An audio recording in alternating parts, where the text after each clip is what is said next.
আপনারা যারা যারা ভৌতিক ঘটনা শুনতে পছন্দ করেন তারা অতি অবশ্যই চ্যানেলটির সাথে যুক্ত হয়ে যান।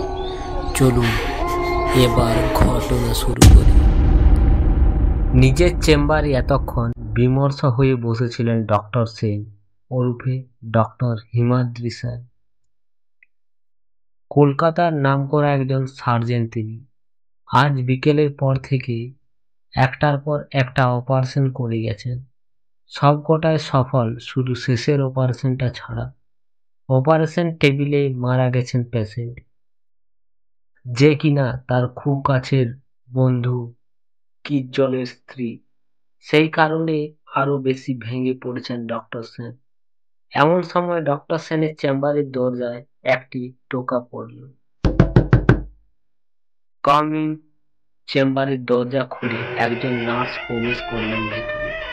চেম্বারের ভেতরে আসার পর ডক্টর সেনকে উদ্দেশ্য করে প্রশ্ন করলেন, স্যার আপনি বাড়ি যাবেন না? অনেক রাত হয়ে গেছে তো। হ্যাঁ, এই যাব। মনটা আজ ভালো নেই।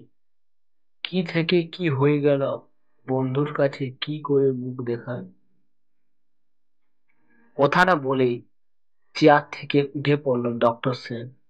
নিজের ব্যাগটা কাঁধে ঝুলিয়ে চেম্বার থেকে বাইরে বেরোতেই তিনি দেখলেন ডক্টর রায় এগিয়ে আসছে তার চেম্বারের দিকে।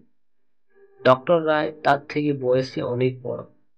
ডক্টর সেনকে দেখেই তিনি বলে উঠলেন, তুমি বাড়ি যাও, এদিকটা আমি সামলে নিচ্ছি। কিন্তু আমি যে।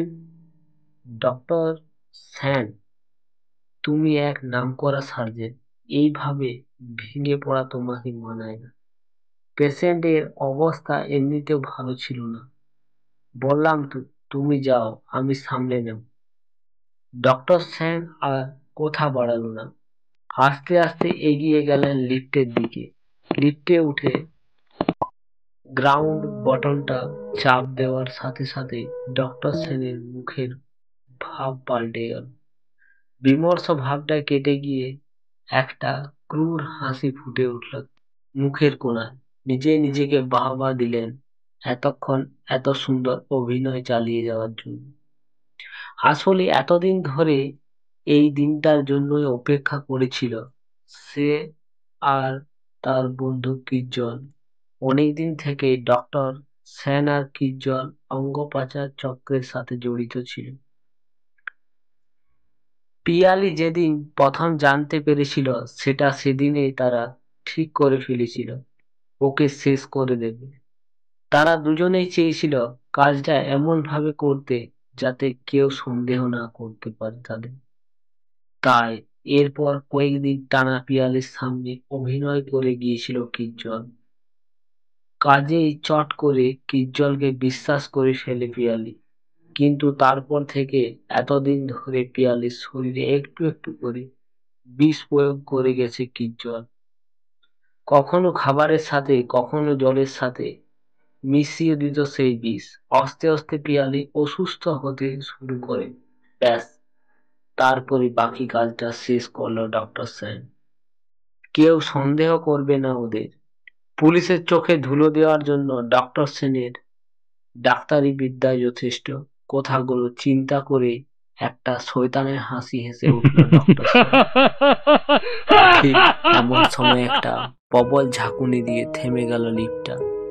লিফটের ভিতরে জ্বলতে থাকা আলোটার দপদপ করতে করতে নিভে গেল। ডক্টর সেন চিৎকার করে উঠলেন, হেল্প, সিকিউরিটি হেল্প। ডক্টর সেনের চিৎকারে সেই বদ্ধ লিফটের ভেতরে বদ্ধ হয়েই রইল।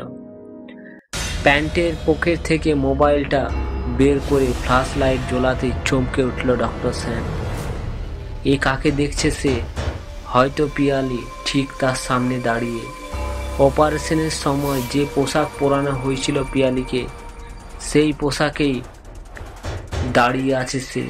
তার চোখগুলোতে ভয়ঙ্কর এক প্রতিশোধের আগুন জ্বলছে। ডক্টর সেন ভয়ে পেছিয়ে গেলেন। লিফটের এক কোণায় গিয়ে চিৎকার করে উঠলেন, এ হতে পারে না, কিছুতেই হতে পারে না। কথা শেষ করতে পারল না ডক্টর সেন।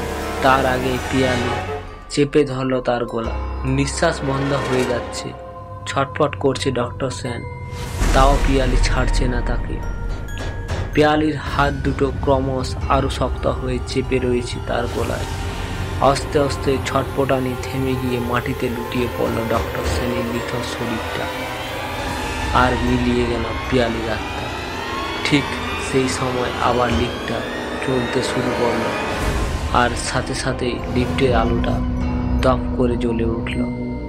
গ্রাউন্ড ফ্লোরে লিফটটি এসে দাঁড়ায়, সাথে সাথে লিফটের দরজাটি খুলে গেল, আর ঠিক তখনই সকলে দেখল লিফটের মেঝেতে পড়ে আছে ডক্টর সেন। বলা ভালো, ডক্টর সেনের বিকৃত মৃতদেহ। ডক্টর সেনের মুখটা হাঁ করা, আর চোখগুলো বিস্ফারিত হয়ে আছে লিফটের ছাদের দিকে। পাওয়ার কাট হয়ে যাওয়াতে সিসিটিভি কাজ করেনি, আর যেহেতু লিফটে তখন ডক্টর সেন ছাড়া আর কেউ ছিল না, তাই মৃত্যুর প্রকৃত কারণ জানতে পারা গেল। পোস্টমর্টম রিপোর্টে জানা যায় দম বন্ধ হয়ে ডক্টর সেনের মৃত্যু হয়েছে। এই ঘটনায় ঠিক দুদিন পরে কিজ্জলের ফ্ল্যাট থেকে উদ্ধার হয় কিজ্জলের ঝুলন্ত মৃতদেহ। সকলে বলা বলি করেছিল বউ আর বন্ধুর মৃততে পাগল হয়ে গিয়ে ছেলেটা আত্মহত্যা করে বসল, কিন্তু তার পেছনে আসল সত্যটা আজ সবার কাছে রহস্য। তো হ্যালো শ্রোতা বন্ধুরা, আপনাদের যদি এই ঘটনাটি ভালো লেগে থাকে তো অতি অবশ্যই একটি লাইক এবং একটি সাবস্ক্রাইব করে যাবেন। এবং যদি আপনাদের কাছে এইরকম ভৌতিক ঘটনা থেকে থাকে তাহলে চ্যানেলের ডিসক্রিপশনে দেওয়া ইমেল আইডি বা হোয়াটসঅ্যাপ নম্বরে লিখে পাঠাতে পারেন। সুস্থ থাকবেন, ভালো থাকবেন। দেখা হচ্ছে আপনাদের সাথে এইরকম আরেকটি ভৌতিক ঘটনা নিয়ে।